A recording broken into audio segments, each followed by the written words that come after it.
Any of those numbers that we just went through, Brent, maybe pique your interest? Maybe a home dog that you think will have a little teeth in college football Saturday. Yeah, good to be with you, bud. And as a matter of fact, I'm looking forward to being up there in a few days and taking in the Mississippi State game. I don't think you get Arkansas and LSU, although I'm wondering what kind of mode that LSU will be in, and neither Auburn, Georgia, in that situation either. Yeah, I look at Arkansas getting 13.5 at home, and I just don't think LSU's going to have to sweat all that much. And I'm with you. You do wonder. And there have been years, I think, when LSU wandered into that situation, especially at the end of the Les Miles era, where it was like, whoa, this could be a rough Saturday for the Tigers. But, just looking at Arkansas right now, LSU shouldn't be stressed on offense. That's the whole key to the drill with LSU. Yeah. Make Joe Burrow beat you, just like Alabama did on Saturday night. I don't know if LSU will have to get away from Nick Brossette and that run game against Arkansas. And then, defensively should have enough to keep Arkansas beat back pretty good. 13.5, big number, though. You got, Trev, you got Florida hosting South Carolina. Ooh. And I know Florida would get something for being at home. But the way they played the last 2 weeks, and particularly against Missouri, I'm already wondering this game, Trav, should before it's over, should South Carolina not be favored this game? Yeah, I was going to ask you about that, because after the egg that the Gators laid down there in the swamp last weekend against an SEC winless Missouri team, is there like a sense of dread this week from the Florida fan base, not only because of the performance Florida put forth last Saturday, but here comes Will Muschamp back into Gainesville, and you felt like if you're Florida at this point, there has been some legitimate, noticeable steps forward, and there have been. But if Will goes in there Saturday morning and puts a tap on the Gators, how much of that goes away, Brent? Well, it could be a lot of it is the problem now. But with them being 6-3, I mean, there's still this thought process that if they could get it together, that they could be 9-3. You win a bowl game, you won 10 games, which would be considerable improvement at this point. But the reality for them is the thought is Georgia's beat them twice, and the other bigger issue is the quarterback situation. That it's obvious that Franks cannot get the job done, and again, it's not like they've got shall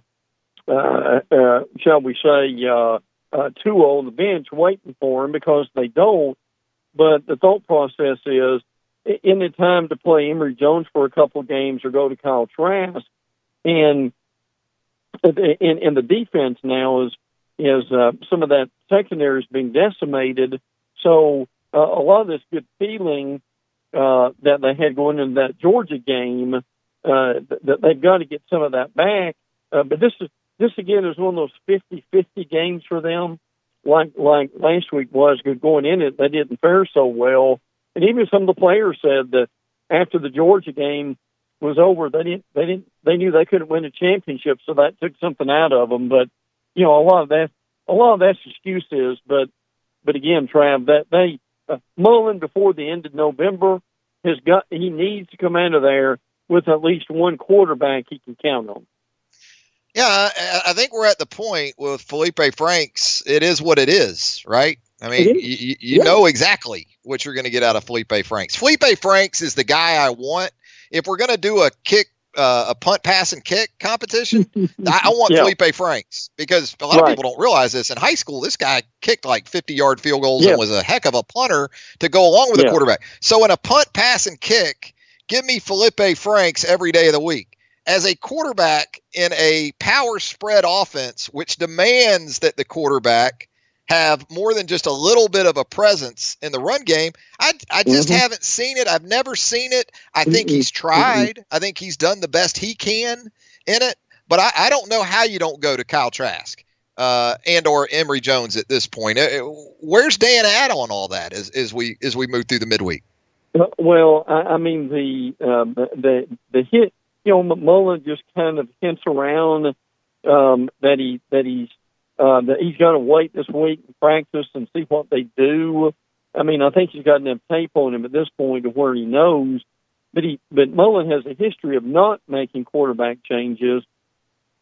And listen, you hit on it well. And Trav, the problem is it's an instinct thing. So something I learned from you years ago. Now, listen, you've either got it or you don't. He doesn't have a very high football IQ, which means that they've got receivers running wide open, and he either doesn't see them or he won't throw the ball. He won't check out of a bad play into a good play. I mean, there are just some things there that by now everybody knows what the book is on this guy, and he's kind of reached the ceiling, Trav, and it's not going to get any better. I don't think Nick Fitzgerald is exactly Tom Brady in the pocket when it comes to processing things and getting through his progressions. But here's what I know I'm going to get out of Nick Fitzgerald in that offense of Dan Mullins. I'm going to get 3 straight 1,000-yard rushing seasons. I know I'm going to get that from Nick Fitzgerald. With Felipe Franks, I honestly don't know what I'm going to get week to week. Now, there were rumblings about a rumored maybe altercation involving Franks after the game Saturday with Missouri. Have you been able to pull anything together on that, or is that strictly in the rumor department? Nothing confirmed on that. Mullen was asked about it at the press conference, and he basically looked at them like they had 3 heads.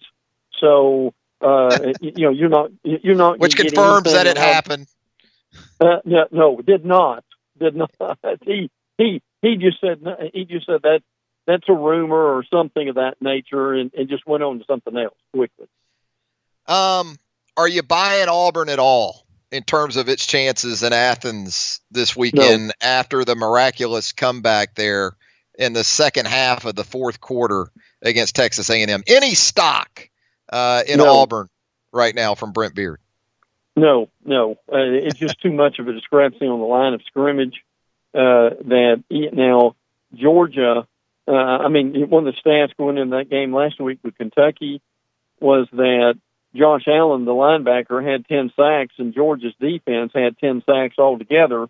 But that's a real mismatch between Auburn's offensive line and the Georgia defensive line. And Trav, frankly, if Kellen Mond does not throw that pick, and they just run the ball and punt, Auburn was pretty much dead in the water at that point. And I know as you do that it's a great rivalry and strange things happen and things of that nature. But if Georgia plays a clean game and they're able to run a little bit and from is accurate, I think they win comfortably before it's over. Yeah, here's what I think the win over A&M did for Auburn. It ensured that at least for a half Saturday, Auburn is going to be all in this game in terms of the psychological aspect of things and from an effort standpoint. If Auburn lost that game last Saturday to A&M, this week could have gotten ugly early, and it still may end up being one-sided. But I think what we're going to see is at least during the early stages, you're going to see that Auburn defense play with the intensity and at the level that you kind of expect, for sure. But I think you hit on it in your first remarks about Auburn there, about the run game and the offensive line. Sort of covered up Saturday. The wind did that. This Auburn team still cannot run the football against average to good defensive fronts. We're talking with Brent Beaird, College Sports Today and First Coast News down in Jacksonville, Florida. It is a Wednesday edition of Southern Fried Sports presented by Cartier & Lloyd, attorneys at law, and Mercedes-Benz of Tuscaloosa. Hey, Brent, are we at that point in the season where it becomes really obvious that only a few teams in the league are truly built for the long haul? Looking at Kentucky in the game against Georgia, and give Georgia a lot of credit. Played a really good football game. But there's a reason why, a lot of times we have you on, you go straight to the roster when we talk about matchups, and understandably so. That was apparent, I thought, in Georgia-Kentucky. But interesting, isn't it? I mean, we know that we're going to have Georgia and Alabama and Atlanta. But what I'm interested to see is how LSU finishes this season, how Florida finishes this season. Does Kentucky have anything left in the tank beginning this weekend, I guess, with Tennessee? Is that what you'll have your eye on a little bit too? Oh, yeah. Yeah, and listen, I'm as intrigued right now to see how many of these teams are able to make bowl games, because you've got several of them who are on the verge of doing that. I mean, Missouri is close to be able to do that. And they've got 5 wins. Listen, even Tennessee and Vanderbilt, if they have some decent finishes, South Carolina is the same way with 5 wins. And you mentioned Kentucky, and you've got a situation now with Kentucky to where Tennessee, Middle Tennessee, and Louisville, especially the way Louisville's playing right now. I mean, Trav, at this point, Kentucky can win 10 games, which would be amazing for them. And you know how he's done that, which is interesting, but without getting into great detail, is he doesn't worry so much about going to Texas and Florida and California. He's getting these guys from Ohio in some places a little bit north of them, and has really done a pretty good job building that roster, has he not? He has. Let's talk about Alabama and Mississippi State here a little bit. You said you'll be here Saturday. Look forward to that. I've said it since early in the week.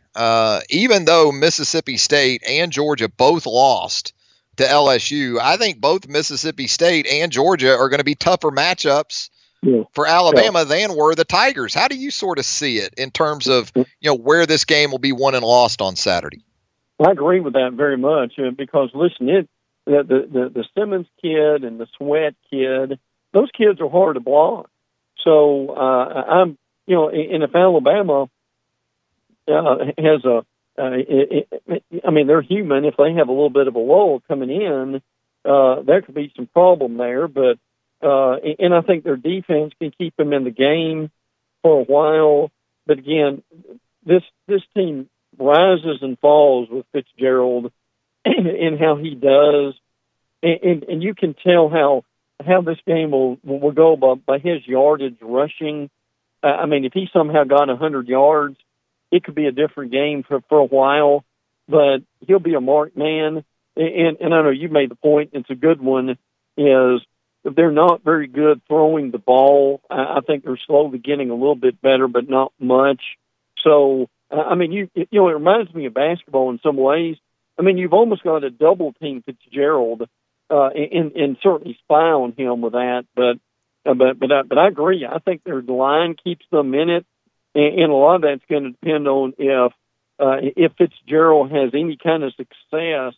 But they've had Dak Prescott before when they were in the top 4 in the playoff, and Alabama was able to throttle him. And I think before it's over, that they'll be able to limit Fitzgerald.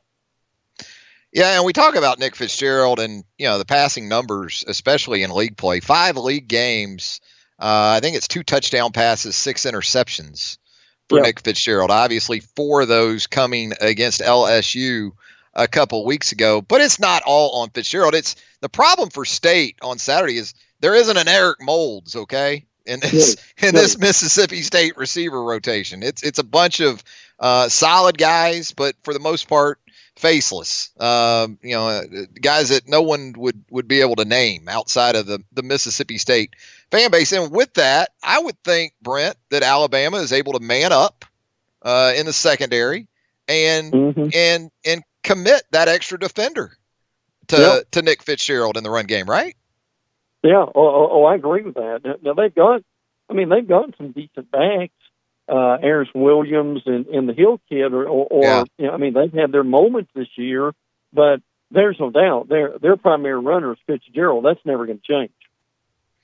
And he's headed for about 200 carries again. I think he's going to actually go beyond the carry total he had a couple of years ago, which was a career high. I want to say he's already in the mid 150s, and looking very much like a 200 carry guy if he stays healthy through the end of this season. We had the college football playoff reveal for the second week last night, Brent. Your thoughts? I guess pretty much as expected. Michigan slides up into that 4 spot. Notre Dame goes to 3 with the loss by LSU to Alabama. You know, I'm looking at this thing and I'm looking at schedules and I'm looking at what's left for Clemson especially and for Notre Dame especially, and even Michigan. And I'm thinking Alabama may have the toughest road to get there with Mississippi State this week, Georgia in the SEC championship game. Although there is that narrative out there that if Alabama gets to Atlanta, loses a close game, still might be in pretty good shape to make the 4 again. Yeah. And look, and we talked about this when I did the mock committee. And this was in the room. One of the committee members said, "Look, even if Alabama loses a game, how can you not put them in the top 4 just because you watched them obliterate people the whole year?" So. And I think there are probably other people in that committee who are thinking about the same thing. But that's a great point. In Bama struggled in November the last couple of years. They certainly struggled with Mississippi State last year. So that shows how important this is going to be. And look, the Iron Bowl is the Iron Bowl, and you got the Auburn defense, which is still very good. And in Georgia, if they run the table, which I think they will. They're looking at, and they know if they beat Alabama, they're going to playoffs themselves. So agree totally that Alabama's the month of November is as tough as anybody's.